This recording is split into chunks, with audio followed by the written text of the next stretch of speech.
Maayong buntag sa tanan. Muni among page. Amaw mo blogspot.com.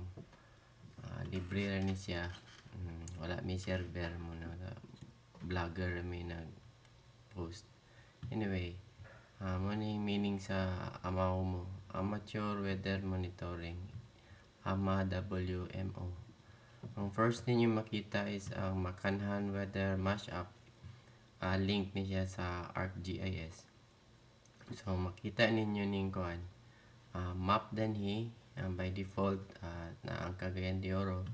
I-click ninyo ning plus sign, maka-zoom mo. Okay, makita ninyo ang wind speed in miles per hour o ang temperature in Fahrenheit.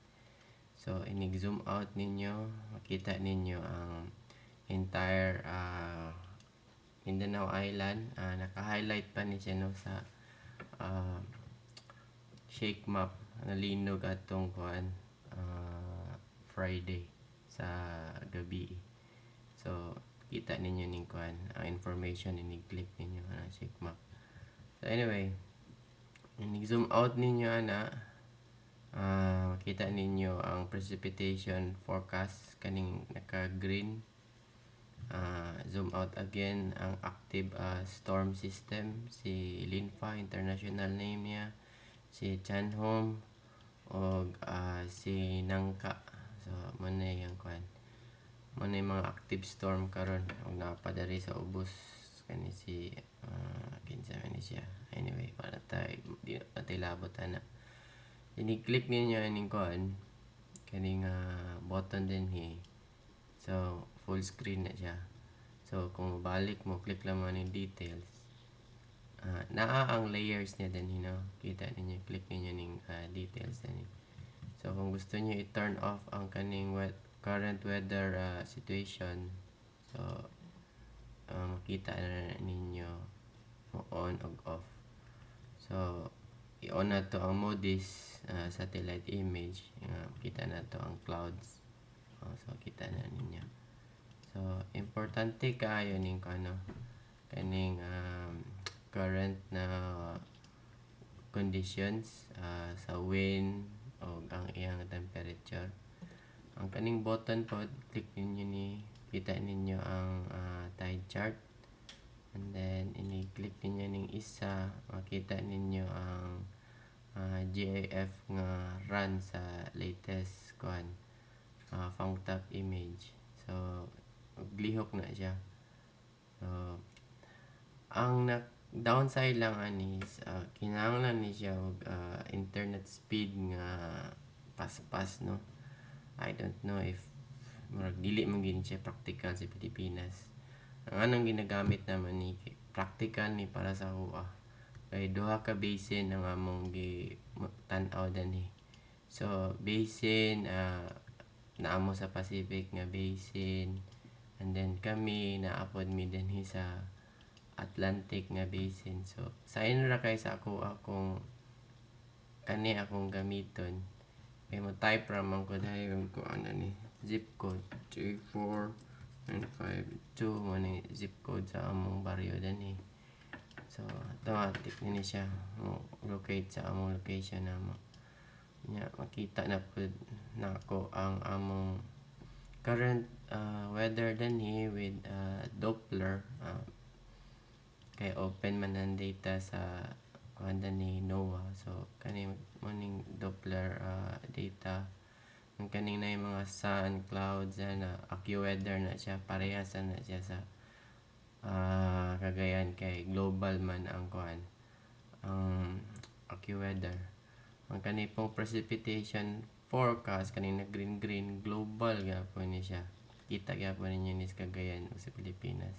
Wala lang mo radar danha kay ang inyong radar dili man open ang data sa ArcGIS.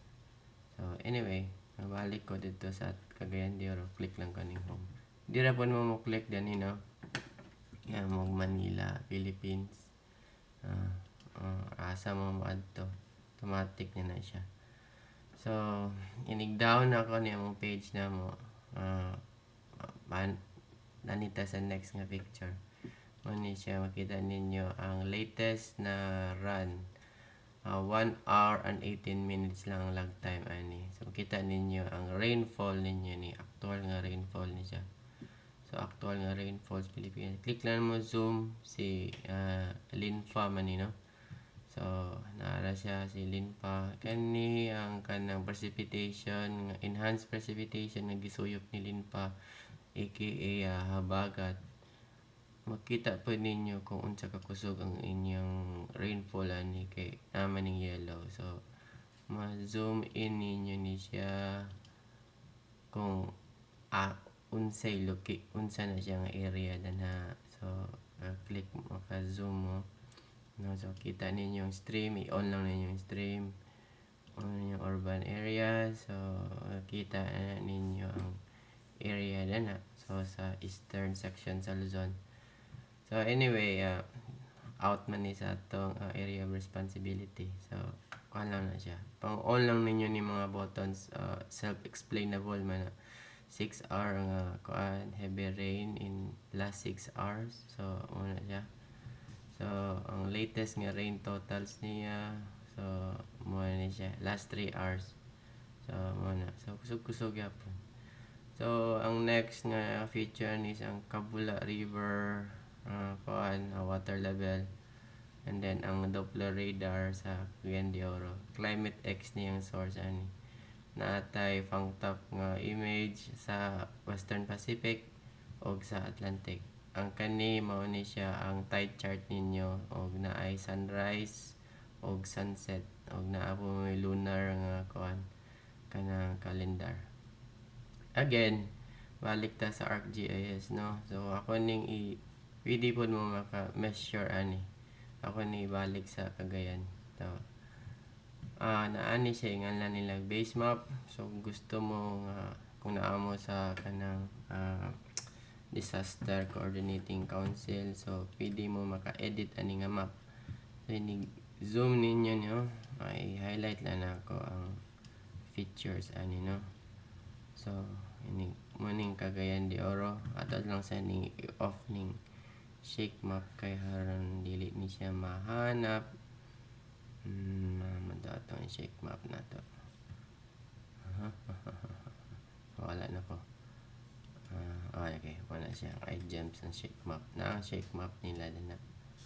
So ato ni off. So at least ma-familiarize mo. So, balik tayo. Zoom in ninyo. So pwede mo maka-measure. So measure ninyo in kilometers kay km man mo no. So gikan sa City Hall, City Hall din na. Padulong sa Carmen, mani Sirenia man di ba? Di na ko updated sa mga tulay din eh. So anyway, so pwede mo ka measure na. Double click na ninyo sa nanay yung measurement na. Di po mo ka-measure sa area.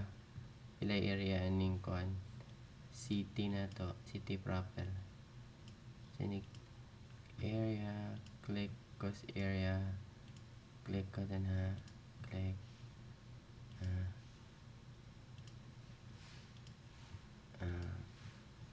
So, na set din yung units. Pila na siya ka square kilometers so or square feet kamo na bahala. So isa lang na siya sa features. Pwede po mo maka-modify ani. So kung inig-modify ninyo na click mo ning map adto mo sa edit, click mo ning modify adto mo sa edit. Pwede mo makabutag ka disaster nga icons ani. So kung naisunog so i-click lang ninyo na nga na affected nga sunog na suktangan nyo yung title na and then ang link asang news sinana and then pwede ninyo na mabuhat no. So open ni siya no, open. Dili lang ninyo na ma-save so screenshot lang na ninyo. Pero kung gusto interesado gyud mo kaayo pwede man mo maka-coordinate hatag lang mo og inyong email address ninyo kaya akong i-open ang password ani. Pero I don't know kung practical ba ni sa inyo or dili. Pero anyway, So balik ta sa base map. Balik ta sa base map. Ngayon unsa ni? Balik ta sa base map, no? With labels and then home.